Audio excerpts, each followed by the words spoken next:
You'll find the LinkedIn Sales Navigator Analytics integration for Power BI on AppSource.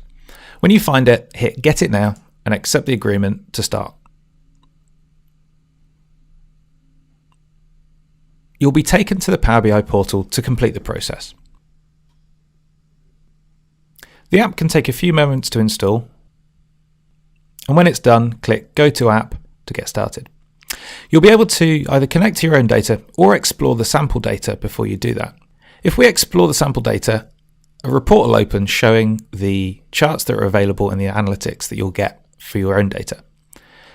The sample data shows you the searches performed, profiles viewed, the number of saved leads, the emails and messages that were sent, and the number of connections that were made through LinkedIn Sales Navigator. You can also see a help screen overlay with more information about the charts and how to use the report. In the filter pane on the right-hand side, you can change the date range that you want to view data for. And the tabs on the left-hand side let you swap between more details about searches, in-mails, and your social selling index.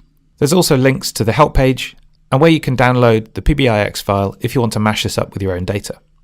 To stop using the sample data and connect your own, choose Edit App in the top right-hand corner, and then choose Connect Your Data. You can decide how many days of data to load. By default, we load 90 days, but you can do up to 365. You'll then need to sign into LinkedIn. Here, use the same email address that you'd use to sign in to LinkedIn Sales Navigator through the website. If you then go to the Datasets tab, you'll see that the data is refreshing, pulling in your own data. This can take a few minutes as well. You can also set up a scheduled refresh to keep your data up to date on a daily basis. Choose the ... menu and choose Settings for this dataset. Then under Scheduled Refresh, choose to keep your data up to date, and you can set the frequency that you want to do this.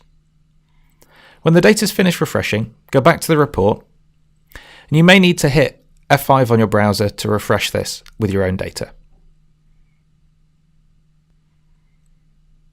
So now you can see the report's been updated with my own data, running for that 180 days that I specified up to the present day.